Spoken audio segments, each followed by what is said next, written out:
കർത്താവിൻ്റെ തിരുനാമത്തിന് നന്ദിയോടെ സ്തോത്രം ചെയ്യുന്നു. അനുഗ്രഹിക്കപ്പെട്ടതായിരിക്കുന്ന ഒരു പ്രഭാതം നമുക്ക് കാണുവാനും പ്രഭാതത്തിൽ ഉണരുവാനും സർവശക്തനായിരിക്കുന്ന ദൈവം നമുക്ക് നൽകിയ നല്ല സാവകാശത്തിനായി ഞാൻ കർത്താവിനെ സ്തുതിക്കുകയാണ്. ഇന്ന് നമുക്കൊരുമിച്ച് കർത്താവിൻ്റെ വചനത്തെ ചിന്തിപ്പാൻ, നമുക്കൊരുമിച്ച് പ്രാർത്ഥനയോടുകൂടി ആയിരിക്കാം. ഇന്നത്തെ മോർണിംഗ് മന്നായിലെ ഇപ്രകാരമാണ് എഴുതിയിരിക്കുന്നത്: യേശു ദരിദ്രരോടൊപ്പം. അതിനോടനുബന്ധിച്ച് ഒരു തിരുവചനം ഞാനിവിടെ വായിക്കുന്നു. മത്തായിയുടെ സുവിശേഷം 25 അധ്യായത്തിൻ്റെ 40 വാക്യം ഇവിടെ വായിക്കുന്നു. രാജാവ് അവനോട്, എൻ്റെ ഈ ഏറ്റവും ചെറിയ സഹോദരന്മാരിൽ ഒരുത്തന് നിങ്ങൾ ചെയ്തതൊക്കെയും എനിക്ക് ചെയ്തു എന്ന് ഞാൻ സത്യമായിട്ടും നിങ്ങളോട് പറയുന്നു എന്ന് അരുളി ചെയ്തു.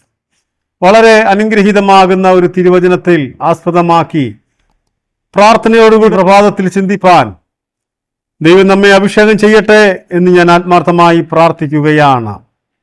നമുക്കറിയാം, നമ്മുടെ കർത്താവായ യേശുക്രിസ്തു രാജ്യത്വം വിട്ട്, രാജപദവി വിട്ട് കേവലം ഒരു മനുഷ്യനെ പോലെ ഭൂമിയിലേക്ക് ഇറങ്ങി വന്നു. മനുഷ്യനോടുകൂടെ ജീവിച്ച് ഇടപഴകി, തിന്നുകയും കുടിക്കുകയും അവരുടെ ദുഃഖത്തിൽ പങ്കുചേരുകയും അവരുടെ കണ്ണുനീരിൽ ആ പ്രയാസത്തിൽ ഒക്കെ ഓരോ ജീവിതങ്ങളോടും ചേർന്ന് നിന്ന് ഏതാണ്ട് 33.5 തിരുവയസ്സ് വരെയും ഭൂമിയിൽ ജീവിപ്പാൻ കർത്താവിന് സാധിച്ചു. എന്നാൽ കർത്താവ് ഏറ്റവും അധികം സ്നേഹിച്ചതും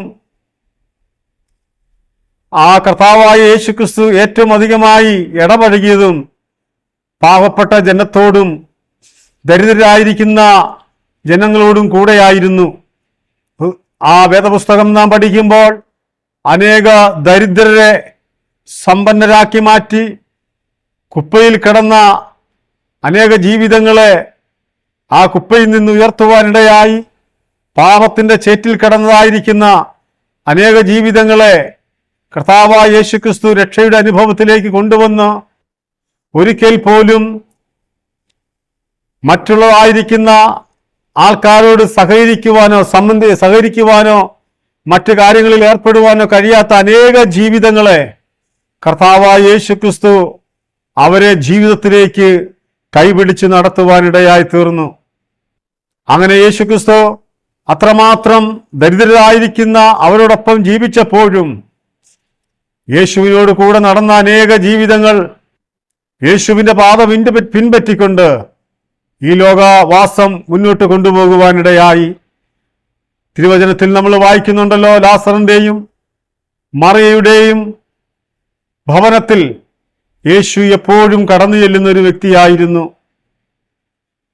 അവരോടുകൂടെ താമസിക്കുകയും അവിടെ നിന്ന് അത്താഴം കഴിക്കുകയും അവരോടുകൂടെ ആത്മീയ വചനങ്ങളെ പങ്കുവയ്ക്കുവാനൊക്കെ അവസരമൊരുക്കി.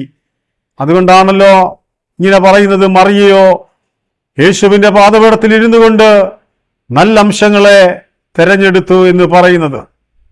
ആ അംശം ഒരിക്കലും ഇല്ലാതെ പോവുകയോ അതിനെ അപകരിച്ച് കളയുവാനോ കഴിയുകയില്ല.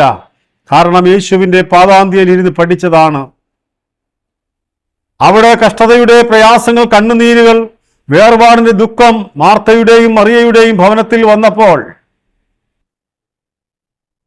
കർത്താവായ യേശുക്രിസ്തു ഇതിനു മുമ്പേ അവിടെ താമസിക്കുകയും അവരോടുകൂടെ ഭക്ഷിക്കുകയും അവിടെ ആത്മീയ വചനങ്ങളെ സംസാരിക്കുകയും ചെയ്ത വീട്ടില് ആ അനർത്ഥം സംഭവിച്ചപ്പോൾ, ആ മരണം സംഭവിച്ചപ്പോൾ യേശു അവിടെ ഇല്ലായിരുന്നു. യേശുവിനെ ആളയച്ച് വിട്ടിട്ട് 4 ദിവസം കഴിഞ്ഞിട്ടാണ് യേശു അവിടുന്ന് വരുന്നത്. യേശു വന്നെങ്കിലും ആ ഭവനത്തിൽ വന്നപ്പോൾ സഹോദരിമാരുടെ കണ്ണുനീര് കണ്ട് യേശു കണ്ണുനീർ വാർത്തു എന്നവിടെ പറയുന്നു. എന്നാൽ പറയട്ടെ, അവരുടെ സ്നേഹവും വിശ്വാസവും കണ്ടിട്ട് യേശു ലാസറിനെ അവിടെ ഉയർപ്പിക്കുവാനിടയായി തീർന്നു.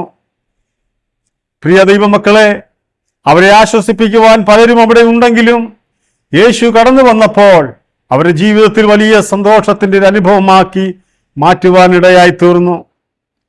പലപ്പോഴും കർത്താവിൻ്റെ ശുശ്രൂഷയിൽ, കർത്താവിൻ്റെ അന്ത്യകാല സമയത്ത് യേശു ഗൊൽഗൊത്തായിലേക്ക്, കാൽവറിയിലേക്ക് കുരിശുമായി ചുമന്നു പോകുമ്പോൾ എല്ലാവരും കണ്ട് ആർത്തട്ടസിക്കുകയും അവനെ നിന്ദിക്കുകയും പഴിക്കുകയും ഒരു കൂട്ടം ജനം ആർത്ത് കരയുകയും വളരെ സങ്കടത്തോടെ കരയുകയും ചെയ്യുന്നതായ ഒരു അനുഭവം ഉണ്ടായിരുന്നു.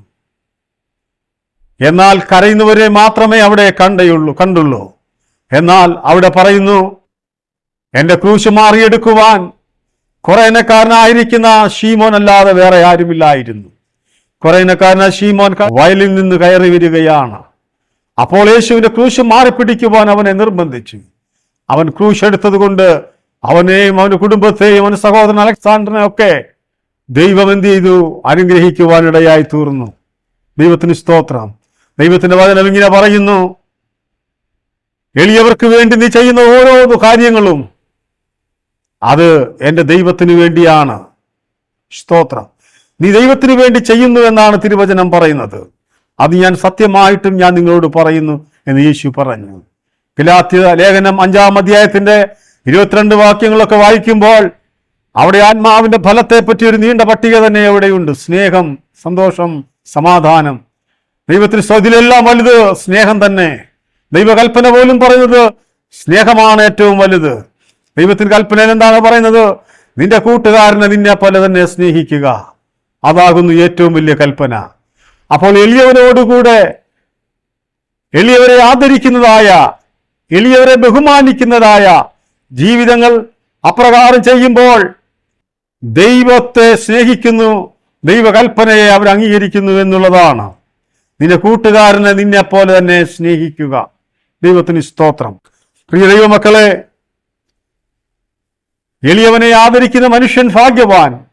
അനർത്ഥ ദിവസത്തിൽ യഹോവ അവനെ വിടുവിക്കും. തിരുവചനം ഇങ്ങനെ പറയുന്നു, എളിയവന്റെ നിലവിളിക്ക് ചെവി പൊത്തി കളയുന്നവൻ താനും വിളിച്ചപേക്ഷിക്കും, ഉത്തരം ലഭിക്കുകയില്ല. പ്രിയ ദൈവമക്കളെ, നാം എളിയവരെ കാണാതെ, ദരിദ്രരെ കാണാതെ, കഷ്ടതയിൽ കിടക്കുന്നവരെ കാണാതെ നാം പോയി കഴിഞ്ഞാൽ, അവരെ നിലവിളി കേട്ടിട്ട് നമ്മൾ ചെവി തിരിച്ചാൽ നിങ്ങളും പ്രാർത്ഥിക്കും. പക്ഷേ ദൈവം നിങ്ങളുടെ പ്രാർത്ഥനയ്ക്ക് ഉത്തരം ലഭിക്കുകയില്ല. ദൈവം നിങ്ങളുടെ നിലവിളിക്ക് ഉത്തരം തരികയില്ല, ചെവി തരികയില്ല എന്നാണ് ദൈവത്തിന്റെ വചനം പറയുന്നത്. അതുകൊണ്ട് നാം അവർക്ക് വേണ്ടി പ്രാർത്ഥിക്കുകയും അവർക്ക് ചെയ്യാവുന്നതായ സഹായങ്ങൾ നാം ചെയ്തു കൊടുക്കുകയും ചെയ്യുമ്പോൾ ദൈവത്തിന് വേണ്ടി ചെയ്യുന്നു എന്ന് പറയുന്നു. നമുക്കറിയാം, ഇന്ന് ക്രിസ്തീയ ലോകത്തിൽ ദൈവത്തിന് സ്തോത്രം ആഡംബരമായ ജീവിതം നയിക്കുന്ന അനേക ക്രിസ്ത്യാനികൾ എന്ന് പറയുന്നവരുണ്ട്. ആഡംബര വസ്ത്രങ്ങൾ, ആഭരണങ്ങൾ, ദൈവത്തിന് സ്തോത്രം കണക്കില്ലാതെ ചെലവഴിക്കുന്നതായ പണങ്ങൾ. എന്നാൽ നിന്റെ സമൃദ്ധിയിൽ ചുറ്റുപാടുമൊന്ന് ശ്രദ്ധിക്കുമ്പോൾ അനേകർ ഒരു നേരത്തെ ആഹാരത്തിനോ ഒരു നേരം എടുക്കുവാൻ വസ്ത്രമില്ലാതെ വളരെ പ്രയാസത്തിന്റെയും നടുവിൽ, കഷ്ടതയുടെയും പ്രയാസത്തിന്റെയും ഒക്കെ നടുവിൽ ജീവിക്കുന്നു. സാമ്പത്തിക ഞെരുക്കങ്ങൾ വന്നുകൊണ്ട് അനേകർ കടബാധിതകളായി മാറുമ്പോൾ നമ്മൾ ആഡംബര വസ്ത്രങ്ങളും ആഡംബര കാറുകളും കണക്കില്ലാതെ വരുന്ന പണങ്ങൾ അത് ചെലവഴിക്കുകയും ഒക്കെ ചെയ്യുമ്പോൾ ദൈവവചനത്തിന് ഇത് വിരോധമായിട്ടാണ് ഇന്നത് ചെയ്യുന്നത്. അത് നമ്മളാണേലും ഒരു ക്രിസ്ത്യാനിയാണേലും അത് മനുഷ്യനായി ജനിച്ച ആരാണെങ്കിലും അനേക ജീവിതങ്ങൾ ഒരു നേരത്തെ ആഹാരം ലഭിക്കാതെ പട്ടിണിയിൽ ആണ്ടുപോകുന്നവരുണ്ട്.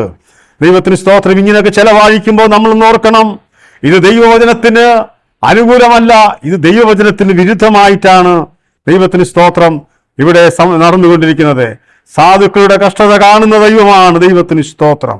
അതുകൊണ്ട് ക്രിസ്ത്യാനികൾ വെറും കപടഭക്തിക്കാരെ പോലെ ആകാതെ ദൈവത്തിന് സ്തോത്രം പീഡിതന്മാരെയും വിധവമാരെയും അനാഥമാരെയും നേടുവാനുള്ളതായിരിക്കുന്ന ദൈവത്തിന് സ്തോത്രം ആ ഒരു ആഗ്രഹം നമ്മുടെ ജീവിതത്തിൽ ഉണ്ടാകണം. അത് ദൈവത്തിന് സ്തോത്രം അങ്ങനെ നേടുന്നവർ ബുദ്ധിമുട്ടുകളെ മനസ്സിലാക്കി അവർ ബുദ്ധിയുള്ളവരായി അവരെ നേടി ക്രിസ്തുവിൻ്റെതായിരിക്കുന്ന ഒരു പാതയിലേക്ക് കൊണ്ടുവരുവാൻ നമുക്ക് സാധിക്കുവാൻ കഴിയും. ദൈവത്തിന് സ്തോത്രം. അതുകൊണ്ട് എന്നെ കേൾക്കുന്നതായിരിക്കുന്ന പ്രിയ ഓരോ ദൈവമക്കളോടും എനിക്ക് പറയുവാനുള്ളത്, അനേകരുടെ നിലവിളി നമ്മൾ കേൾക്കാതെ പോകും. നമുക്കറിയാം, യെരൂശലേമിൽ നിന്ന് ശമര്യ ദൈവത്തിന് സ്തോത്രം യെരിഹോവിലേക്ക് പോയ വ്യക്തി അദ്ദേഹം അല്പം പിന്മാറിയെങ്കിലും കള്ളന്മാരാൽ പിടിക്കപ്പെട്ട് അർത്ഥപ്രാണനായി കിടക്കുമ്പോൾ ലേവ്യനും പുരോഹിതനും ഒക്കെ അതുവഴി കടന്നു വന്ന്, പക്ഷെ അവന്റെ വീഴ്ച കണ്ടിട്ട്, അവൻ നിലവിളി കണ്ടിട്ട് ചെവി തിരിച്ച് കടന്നുപോയി. എന്നാൽ നിങ്ങൾ മനസ്സിലാക്കണം, മൂന്നാമതായ ഒരു വ്യക്തി അവിടെ വരുന്നുണ്ട്. ആ വ്യക്തി വന്നിട്ട് അവന്റെ വേദനകളെ കണ്ട്, അവന്റെ മുറിവുകളെ കണ്ട്, അവന്റെ കണ്ണുനീരുകളെ കണ്ട് അവനെ എടുത്ത് അവനെ അടുത്തുള്ളതായിരിക്കുന്ന ഒരു ക്ഷത്രത്തിലേക്ക് ഏൽപ്പിക്കുവാനിടയായി തീർന്നു. അതാണ് യേശുവിന്റെ സ്നേഹം. ദൈവത്തിന് സ്തോത്രം. എന്നാൽ ഇന്ന് പകൽക്കാലം ഈ പ്രഭാതത്തില് നമ്മൾ ചിന്തിക്കേണ്ട ഒരേ ഒരു കാര്യം, നമ്മൾ ഉണ്ണുമ്പോഴും ഉടുക്കുമ്പോഴും നമ്മൾ പണം ചെലവഴിക്കുമ്പോഴും അനേക ദരിദ്രർ, അനേക വിധവമാർ, അനേക ദൈവത്തിന് സ്വന്തം അനാഥർ ഈ ഭൂമിയിൽ വലയുന്നവരുണ്ട്. നമ്മൾ അവർക്ക് ചെയ്യുന്ന ഓരോ സഹായങ്ങളും അതെന്റെ ദൈവത്തിന് ചെയ്യുന്നു എന്ന് പറയുന്നു. ദൈവത്തിന് സ്തോത്രം.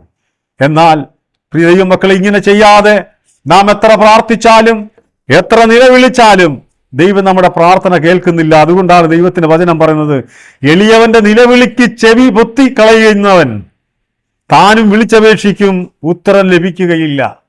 ആയതുകൊണ്ട് ഈ ഭൂമിയിൽ നമ്മൾ ജീവിക്കുമ്പോൾ നല്ല പ്രവൃത്തികൾ മാത്രം ചെയ്തുകൊണ്ട് നമുക്ക് മുൻപോട്ട് നീങ്ങാം. എൻ്റെ കർത്താവിന് വേണ്ടി അനേക കാര്യങ്ങൾ പ്രവർത്തിക്കുവാൻ ഇനിയുമുണ്ട്.